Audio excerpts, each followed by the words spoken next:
How's it going, everyone? This is Frey Chu with the CSU of AMA, where passion meets fulfillment. Today we have a very special guest. He is an extraordinary public speaking professional, the CEO of Sales Adrenaline. He's nicknamed Mr. Charge Higher Prices. And lastly, he's a professor at this wonderful campus. So it's my pleasure to introduce Mr. Scott Sorrell. How's it going? Good, Frey. Thanks. Awesome. Pleasure to be here. Wonderful. So we have 3 questions prepared for you today. Just to start off with the first question, what are some common mistakes that people make that, if corrected, will drastically improve their public speaking abilities? Well, the first one's obvious to a lot of people. Maybe more obvious to me. And that is when people start every sentence with the, what I was going to say. The reason that I wanted to speak on this today was because, just filling it up with filler words. They are so uncomfortable with silence that they don't realize silence can wait for a powerful word on the end of it. And yet they feel like they have to fill the time with noise. And if you'll stop filling that with noise and become confident in your own silence, confident in your own ability to powerfully bring out the next word, you'll become a much more powerful speaker.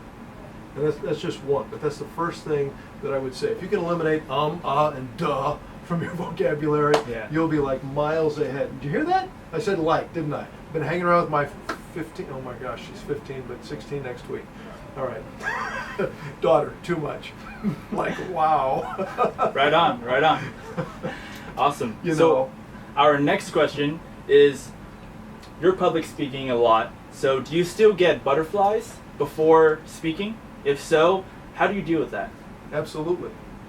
I haven't talked to a speaker that doesn't get butterflies. We all are nervous. In fact, the longer it takes them to introduce me before a speaking event, if I just show up, walk into the room, and they say, and they read my intro, and they say, and here's Scott Sorrell, and I run up there, then it's great. But the longer they go on, then I start getting these butterflies and this nervousness. And the only way to effectively deal with that nervousness is, instead of keeping it inside yourself, because it's a big knot, right? I heard years ago, everybody gets butterflies. The trick is to get them to fly in formation. And so what I do is I go up on stage and I give that knot of energy to my audience. They mistake it for enthusiasm. Wow. They think I'm really energetic, but I'm just giving them all my nerves, and I'm just, I'm excited and I'm thrilled and I'm big, because when you're up on the platform, up on the stage, you want to be bigger than life, right? Your movements have to be big, your voice has to be exaggerated, because you got to reach the people in the back of the room and make them just as excited as the front of the room. So if you give them all that nervous energy, what I found is within 30 seconds, maybe a minute, your nerves are all gone, because you're now just giving it as energy, and you just come across as the most enthusiastic guy on the planet. Wow, that's some really good advice. So on to our third question. We know that you are nicknamed Mr. Charge Higher Prices. Yes. So what's some advice that you can give to, say, a recent graduate who is trying to negotiate a higher starting salary? Okay. What I teach is how to charge higher prices and get your customers to thank you for it. And you can sell yourself as a high value product, just like you can sell this jacket as a high value product. Okay, you can bring out the benefit. You can increase the perception of value for the buyer. Now, who's the buyer in a job interview? Well, both. I guess I would say the person who is being interviewed. Well, that's the seller, right? You're selling yourself. Okay. The buyer is the interviewer going, sell me. Why should I hire you? I see. So not only are you trying to get hired, you're trying to get hired at the maximum compensation, as you said. I'll do executive programs sometimes on how to command a higher compensation package and get your employer to thank you for it. And one of the things that I have done with some of my students in the past few years, when they go into an interview, I'll have them, before they go in, I'll have them write down all the things they've accomplished for their previous employer. Maybe it's an internship, maybe it's an actual employment situation, maybe it's a business that they've owned, a small business, but I have them quantify every one of their accomplishments in terms of time, in terms of money, in terms of percentages. Everything needs to have a number attached to it whenever possible. So that when I go to the interviewer, and the interviewer says, well, not only, why should I hire you?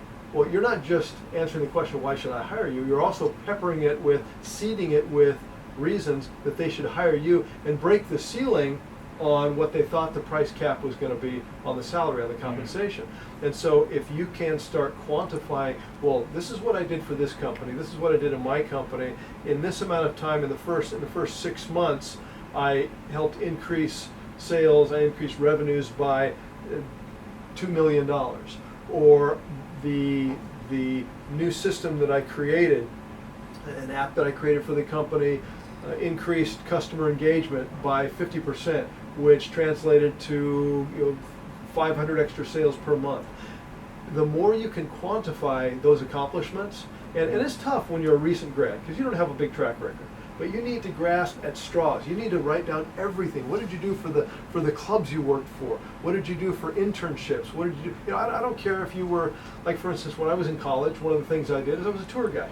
Right, high school students would come, and I would, and you go, well, gosh, how can you really quantify it? Well, one way would be to keep track of the students who actually enrolled in your school, and keep in touch with them and say, you know what, I was a tour guide, but I saw myself as a sales professional, and instead of just saying my job is to say on your left is a library, on your right is a cafeteria, my job is to get these students enrolled in my university.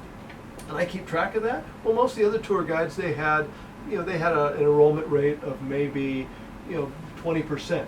My enrollment rate was 75% because I engaged them and I sold them, and that made my university a lot of money because butts in seats is cash on the table. So, in other words, you can translate almost anything into dollars, percentages, improvements. And I'll give you one example. One of my students. Now, granted, he'd been in business, I should say he'd been employed for probably 4 to 5 years at this point. He was making about $62,000 per year. And he was going for another position that was going to raise that about 10%. So he was going to be, I think it was at 67.5 was what they were going to offer him. He called me the night before. He had already done his interviews with them, multiple interviews, and they were about to make the offer. And he called me and said, I've just finished my interviews. And I said, well, what are they going to offer you? Well, it's going to be up about 67.5. That'll be right in the range. I said, you know what? Put the brakes on. I said, I want you to contact them tonight, invite them to lunch tomorrow. Ask them if they'll go to lunch with you. And then here's what you're going to do. You're going to make a list. You're going to quantify all your values. We're going to go, and I spent some time with him on the phone saying, okay, if you do this for the company, which they're anticipating, what will that create in terms of more revenue? If you do this for the company, which will actually free up the CFO, what does the CFO get paid? Okay, and so the CFO can now do these other tasks, so the opportunity cost has been overcome. So you'll actually be allowing the CFO to make, so he's actually involved in money-making activity for the company. Okay, so we quantified the actual value, and he called them, contacted them that night. They agreed to go to lunch with him, and he sat down with them, and I don't think he brought any paperwork with him. I mean, you need to have this stuff off the top of your head, but he rehearsed, he prepared.